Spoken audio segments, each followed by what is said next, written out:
Howdy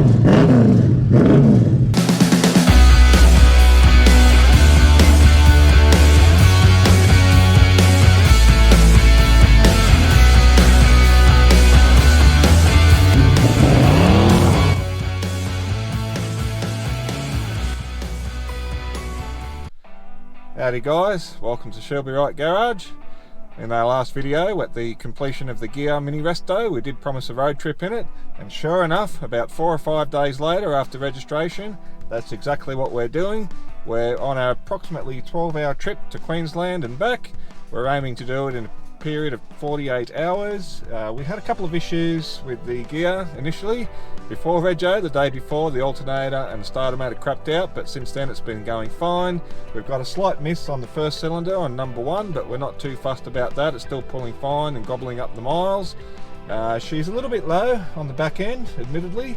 We've got all our tools in the boot, and we've taken a bunch of spare tyres, the original mag wheels, just in case the 20s can't cope.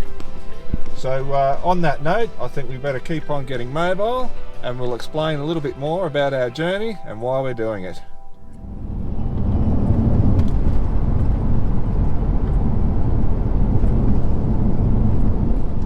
So as we travel along in our air-conditioned comfort, and the Ghia continues to gobble up the miles, we've got to make our first trip to a place called Kingaroy in Queensland. So as some of you may recall from our very first episode and the introduction to Kingaroy Garage, we did very briefly show you an Apollo Blue Landau with chamois trim, and this is a vehicle that basically came to us as a rolling shell, no panels, no driveline, no interior. So we've pretty much got everything we need to complete this car now, including a driveline. However, we figured the original matching numbers engine was long gone, and we relegated that to history. Now, as it just so happens, a gentleman by the name of Terence, who lives in Kingaroy, happened to pick up a vehicle with a motor in it. He decided to get rid of this motor. It was a 302 engine, and the engine numbers just so happened to be out of a Landau, and further to that, it happened to be the matching engine to this Landau. So he's very generously agreed to sell it to me, and we're now on our way to go and meet Terence. He's also a hardtop owner as well. And we're going to go and pick up this original motor, which is incredible to find for a vehicle of this age and having been separated for so long. So why don't we continue on our journey and we'll go and meet Terence.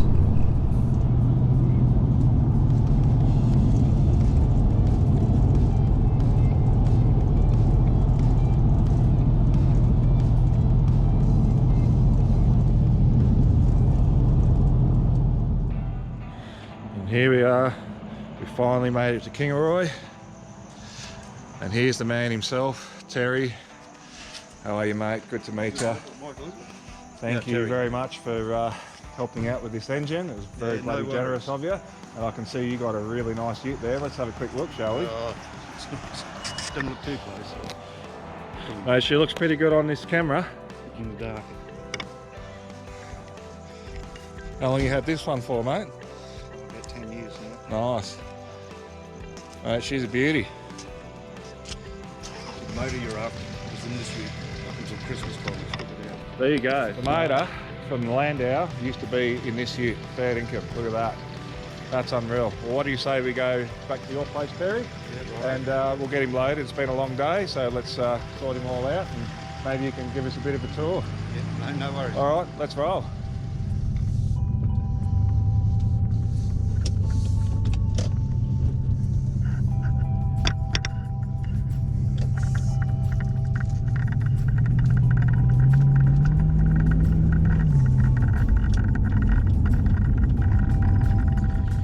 And here it is,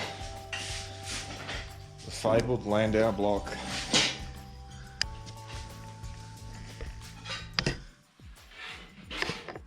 Check it out, JG70PJ91617K, a perfect match for our Apollo Blue chamois trim. You beauty.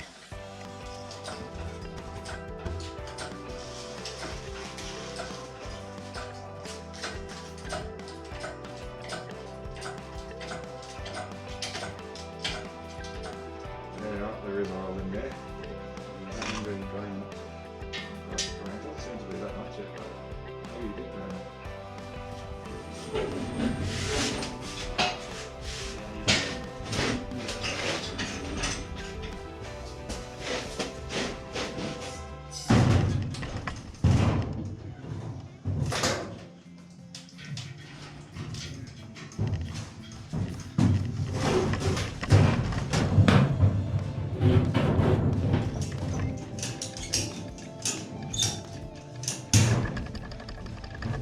we are, that's the first part of our journey, all complete. And here we are, early morning, day 2 of our adventure. We're all locked and loaded, ready to go, Cleveland in tow. Let's eat up some more of those miles in the Ghia. And once again, big shout out for Terry for supplying this block and accommodating me overnight. You're a legend, mate.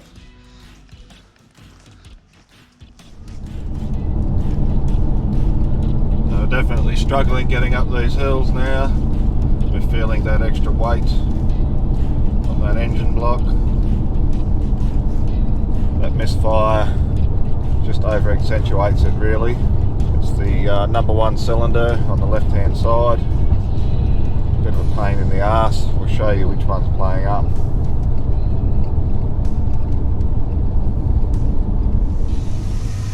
Righto guys, as mentioned earlier, the left hand front cylinder, when I disconnected the coil, makes no change. As I do the rear one, you can hear the drop. And I've also noticed as I get to the rear, over on the driver's bank, almost the same issue with the rear one. Although currently it's picking up. So it seems to be sporadically engaging and disengaging the coils. So either the plugs are failing or the coils are failing, and it's making it a real pain in the ass to drive this car and really heavy on the juice. So we've nearly finished our 3-hour journey. We're on our way to pick up our rear chassis cut, the F450 rear cut 2012. That's going to be going in the 35 Dodge Transporter truck. So we're pretty much getting on our way to collecting a lot of the stuff we need for the 4-wheel drive system now. And I'm told that we should be able to load it quite easily, that there is a crane of some sort. So hopefully that's a bit more smooth sailing. The car's been sporadic continually. Sometimes it's got all 8 cylinders, other times it's still got the 7. Not a lot we can do about it. We just got to keep on pushing on. The reason that we're not changing it on the side of the road is that the original plug is a 2-piece type plug.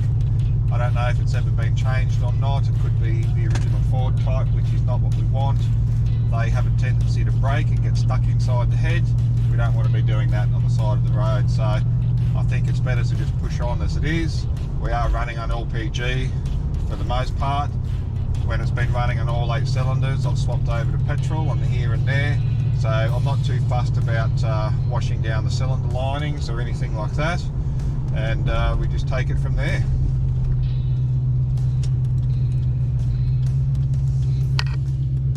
So when we get back, we'll look at sorting out these plugs properly. But in the meantime, we'll just keep soldering on. The car's currently going all right, which is not too bad for the old Ghia. There's our cut up the driver on the back of this Hiab. You beauty. That should make it nice and easy to load. Look at that.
we are, all locked in, ready for our trip back to Sydney.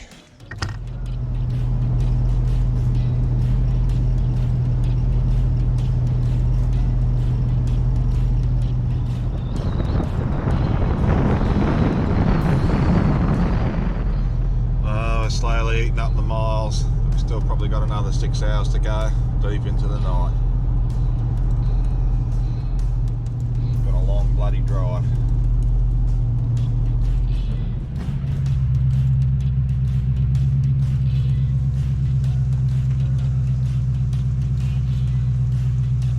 And we made it.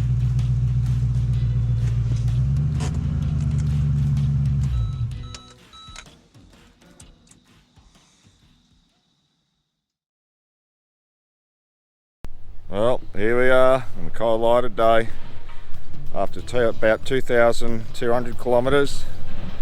The front of the Ghia is completely splattered with bugs. Paintwork's not looking too crash hot now, but despite the misfire, she made it. She's built Ford tough. What a bloody ripper.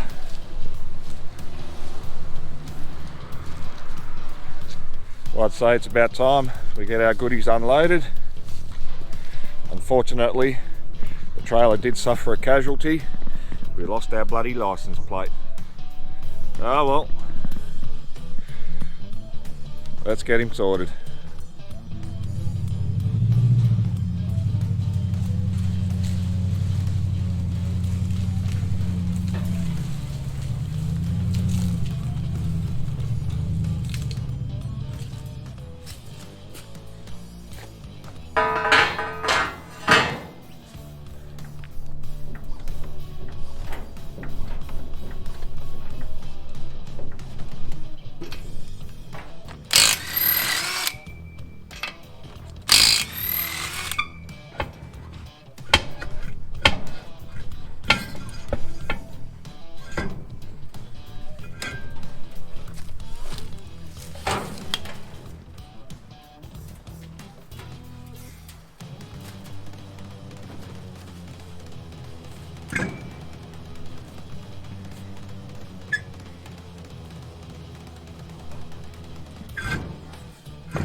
Well, fortunately this is impossible to drag off.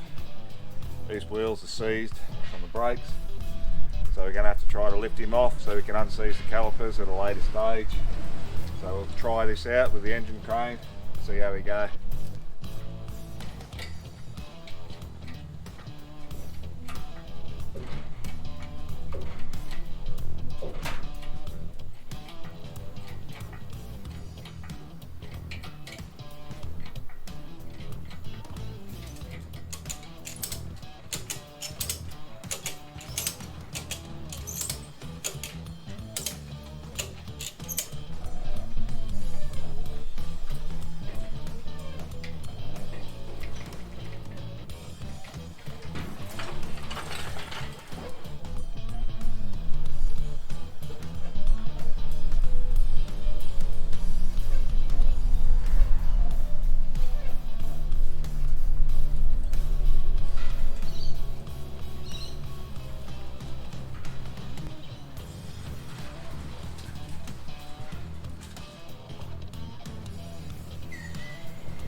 Alright, and now that we've got our chassis unloaded, it's time to pay attention to this Landau block.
This here is the end of this Landau block ever being a 302.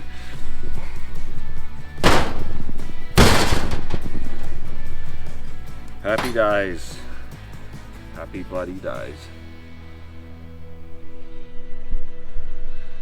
And at long last, after many years apart, the tags, block and body are all in the same place.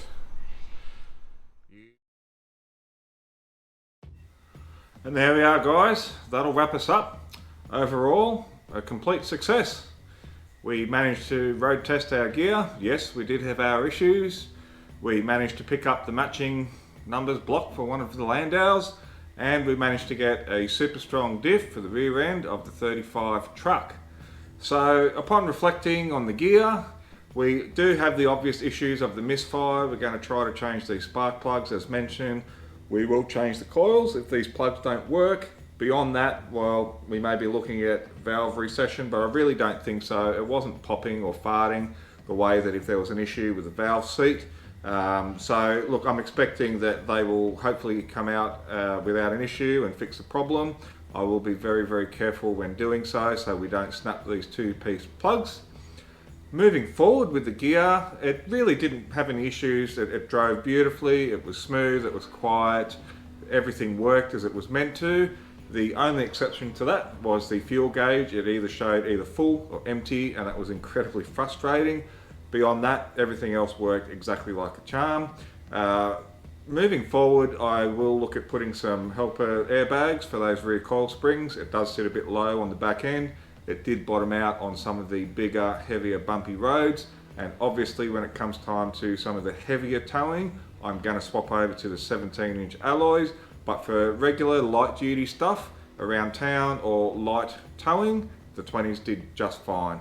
So on that note, moving forward, we have one more video to do before we start getting back to the Landau. I know a few of you have been dropping a few hints on that.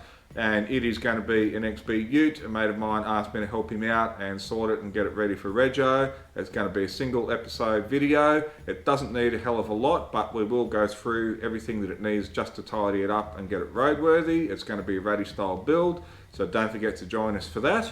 And during next week, I'm going to release a short video. It's about 3.5 minutes long. It's something a little bit different to what I normally do, insofar that it is a short. I want to maybe experiment with some short videos. Let me know what you think.